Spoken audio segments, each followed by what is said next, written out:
Welcome, age of vintage society. We never knew that the happiest person on earth is the one with the deepest and saddest heart, until we met Gene Wilder.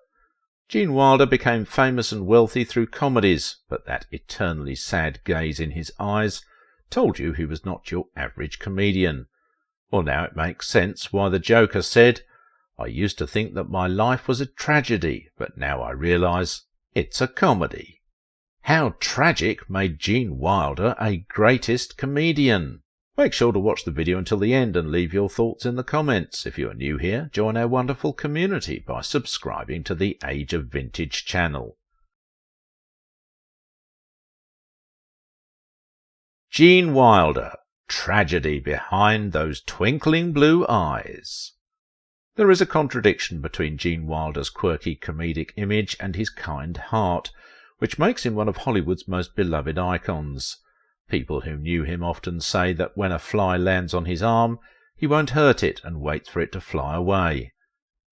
Isn't it hard to believe that a timid soul like him survived and flourished in a world as cutthroat as Hollywood? It's true, he didn't have a great start to his career, but he was able to survive, and in fact his career spanned nearly 4 decades. His ability to play off-kilter characters with effortless charm was evident in all of his movies. There is no doubt that his over-the-top characters have cemented him as one of the best comic actors in the industry. Although Gene Wilder was known for his comedic reputation, life was nothing like a comedy for him. Those clownish characters he played masked a deeply tragic life underneath the glitz and glamour. Let's have a look at all the suffering and struggle behind that funny man persona. It is this light stuff that shaped Wilder's reputation as one of the greatest comic actors of his generation, including such movies as The Producers, Willy Wonka and the Chocolate Factory, and Young Frankenstein, to name just a few. Everything else is pretty gloomy, and Wilder remembers the day it started. In 1941, Wilder was an 8-year-old boy named Jerry Silberman living in Milwaukee. His mum had a heart attack recently, so a doctor came over to check on her. Seeing Jerry, the doctor grabs his arm, leans in and whispers, "Don't argue with your mum, it might kill her." This warning made him terrified of upsetting his mum. It would have been okay if the doctor just said, "Don't ever argue with your mum," but a young child had to bear the weight of the fear that he could possibly kill her, and that was a heavy burden to carry. In fact, Wilder, since he was a child, had always believed that a few sharp words could easily kill his mum, and that a few well-timed jokes could be enough to increase her lifespan. Sounds heavy, right? Gene had a really close relationship with his mum. It's a wonder he is so dedicated to her, even though she had a fiery temper. In one instance, she washed his mouth out with a bar of soap after he innocently asked her what the F word meant. She was ill, but he kept her entertained with songs and silly voices. His attempt to make his mother happy turned him into a comedian, but the dream of acting continuously nourished him. The young Gene has to attend a very tough military boarding school in Los Angeles when he was 13 years old, the Black Fox Military Academy. Because he is the only Jewish student in his class, other students tease him, bully him, and even beat him up. Due to his mother's poor health, he feared telling his mother about the beatings, so he wrote to his father to let him know what had happened. Having come home with bruises all over his arms and chest, Gene's parents decided that he should no longer attend that oppressive school.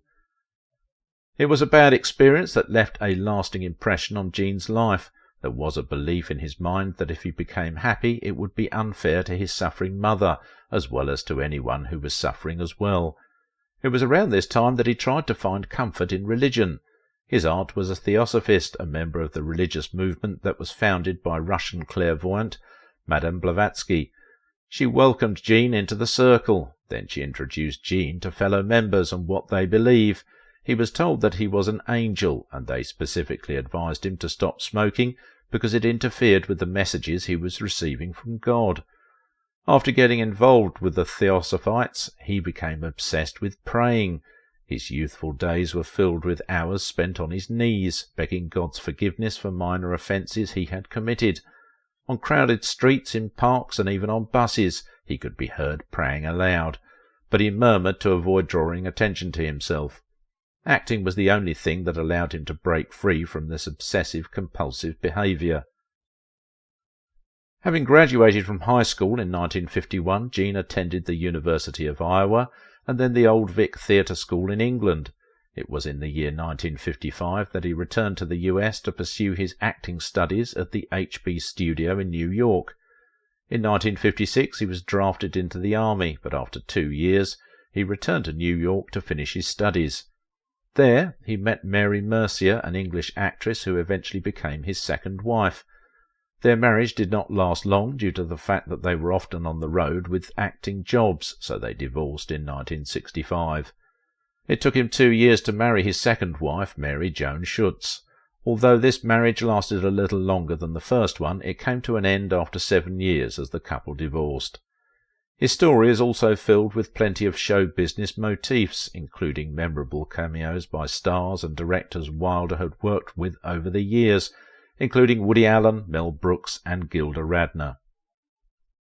He got his big break when he starred alongside Anne Bancroft in Mother Courage and Her Children, which was released in 1963. It was Anne Bancroft who introduced him to Mel Brooks. Brooks decided that Wilder would make a great lead in his screenplay, which was then titled Springtime for Hitler, which was written by Brooks himself. It took several years for the money to be raised for what grew into the now cult classic and Tony-awarded Broadway musical, The Producers, which then was a commercial flop and nothing more. His first role was as the neurotic accountant Leo Bloom in The Producers in 1967. It was released in 1968 and got him an Oscar nomination. Gene got the role of the Candy Tsar in Willy Wonka and the Chocolate Factory in 1971, which made Gene one of the most iconic actors of all time. In fact, the movie had such a lasting impact that even after more than 40 years of movie release, Gene was still getting 5 letters a day asking for his autograph. A pair of legendary films, Blazing Saddles and Young Frankenstein, were released in 1974, thanks to the collaboration between Gene Wilder and Mel Brooks. There was no doubt that the movies earned him them accolades, cementing their reputation as Hollywood's brightest comedy team. Both of these movies are fun, silly romps, but Wilder manages to pull out fascinating chords of melancholy and madness in both of them. Blazing Saddles depicts him as a washed-up, sad-eyed former hotshot gunslinger who is a drunk with a wistful death wish, speaking with the wistful fatalism of a Byronic poet. In some ways it's enchanting, in other ways it's depressing, yet Wilder finds humour in humanity, giving a fantastic performance that in less sophisticated hands might have just been silly. He did the same thing with Frederick Frankenstein in Young Frankenstein, a madcap black-and-white riot. He seems unhinged in the movie, wild-haired and tinged with unwieldy vainglory, but you also laugh with him, share his frustrations with his family legacy, his furtive asides filled with scepticism. As strange as he may be, he isn't alienating enough to scare the audience away, but is inviting them to play around in his strange world. Well, it is Brooks' world too, but Wilder, in his best performances, did some kind of transmogrification that in some ways is comparable to what Brooks did. It's true that he could direct the movie's wavelength in the direction he wanted, but not at the expense of the overall story. Wilder's line delivery seems strikingly modern when you watch it now, full of pathos and syncopated wit, not something you always associate with comedies that existed before, for lack of a better word, snark, but rather pre-comedic snark. But his performances also hinted at something lost, some shading and seriousness that gave comedy a little more shape, some real edge. Unlike most contemporary top comedic stars, Wilder infused his work with danger, rather than being affable and relatable. While Wilder's characters have always had an eerie, resonating quality to them, he was also able to show the viewer something new and offbeat, which kept the viewer aware and on their toes, wanting more. Throughout his comedy he managed to be subtle, yet completely out there, displaying a rare talent that will probably never be matched again. There's no doubt about it that the details of Wilder's personal life only added to one's idea of him as a sly trickster with infinite layers of humour and pain piled atop one another. But when he met his third wife, Gilda Radner, things seemed to be turning around for the better. His first encounter with the bubbly comedy actress took place during the filming of Hanky Panky. Radnor's character comes across as a difficult person to love in Kiss Me Like a Stranger, even though she was charming and funny. She chose the title herself, a phrase she thought sounded interesting. Even though she was insecure and needy, she was often sweet. Gilda described their first meeting as a love at first sight, and they were inseparable after that. At the time, Radnor was in a very unhappy marriage with guitarist G.E. Smith. Radnor and Wilder soon became an item. Radnor split up with Smith and married Wilder in 1984. While Wilder was among the most prominent stars in Hollywood, and despite becoming the highest-paid actor in the industry, he was kind and generous, a modest man who found himself in the company of extreme characters. Radnor was definitely one of them. At 8 in the morning she poured her first glass of vodka and lemonade, and continued to drink it throughout the day. There was also a severe bulimia problem for her, where she would throw up her food so often that the acid in her vomit started to rot her teeth. But their real struggle started when they tried to have a baby and never succeeded. Sadly, Gilda would suffer from a miscarriage before finding out she had a more severe health condition. In 1985, while making the film Haunted Honeymoon, Gilda began experiencing fatigue and pain in her upper legs. She also started to suffer mysterious maladies. It took 10 months for doctors to realize she had stage 4 ovarian cancer. Due to the couple's difficulty having a baby, Gilda received an operation to open her fallopian tubes and increase the likelihood of a pregnancy. Sadly, this operation is widely considered to be the cause of her cancer. Gene cared for his wife for the next 3 years until her death in 1989, which left him utterly heartbroken. For weeks after Gilda died, Wilder was shouting at the walls. Wilder later wrote that he kept thinking to himself, "This doesn't make sense. The fact is, Gilda didn't have to die, but I was ignorant, Gilda was ignorant, the doctors were ignorant." In an attempt to give Radnor's death some kind of logic, Wilder tried to transform his grief into proactivity, helping to found the Gilda Radnor Ovarian Cancer Detection Program at Cedars-Sinai Medical Center and testifying before a congressional subcommittee about the need for more money for research into the disease. His testimony helped allocate a further $30 million. When asked how he felt about that, Wilder simply said, with characteristic understatement, "I feel relieved now, and I sleep better at night. I think I was one spoke in a wheel that started to turn at this time." Actually, Gilda was the main horsepower behind the whole thing. However, in 1991 he found happiness and love again.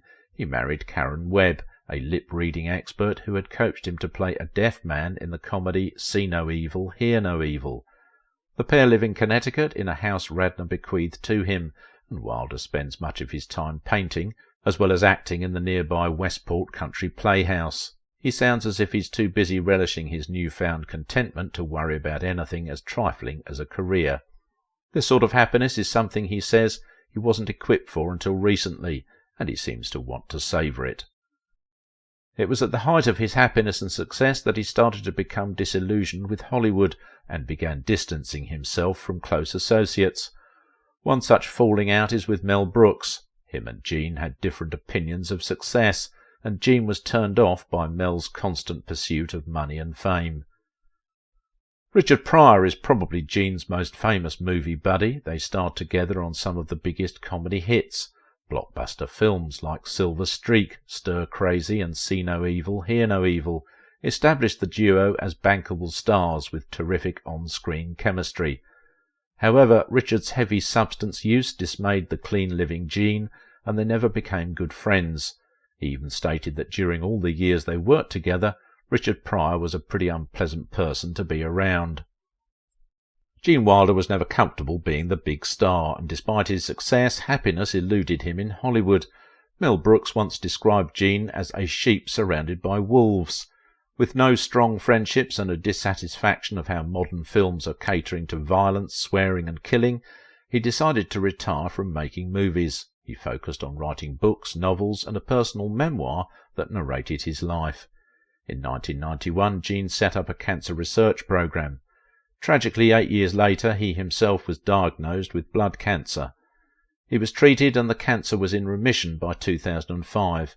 But his good health didn't last, and in 2013 he was diagnosed with an even more dreadful sickness, Alzheimer's disease. He kept his affliction secret from the public because he knew this would sadden the fans of Willy Wonka. On August 29, 2016, Gene died in his home at the age of 83 due to complications of Alzheimer's. With his family holding his hands, the sound of Somewhere Over the Rainbow filled the room just before his last breath. It was Gene Wilder's favourite song. Surprised by the gloomy life behind the camera? You're not the only one. But life is not always like the movies. Fortunately, he leaves behind an impressive catalogue of work. What's your favourite Gene Wilder film? Do you prefer Willy Wonka and the Chocolate Factory, or do you remember him in a different role? Let us know your thoughts in the comments section below. If you liked this video, don't forget to give it a thumbs up, subscribe if you are new here, and if you want to support my work, please visit my Patreon page. It is often surprising how different these Hollywood characters really were. Why, Elizabeth Taylor wasn't just a mean homewrecker. Watch this video.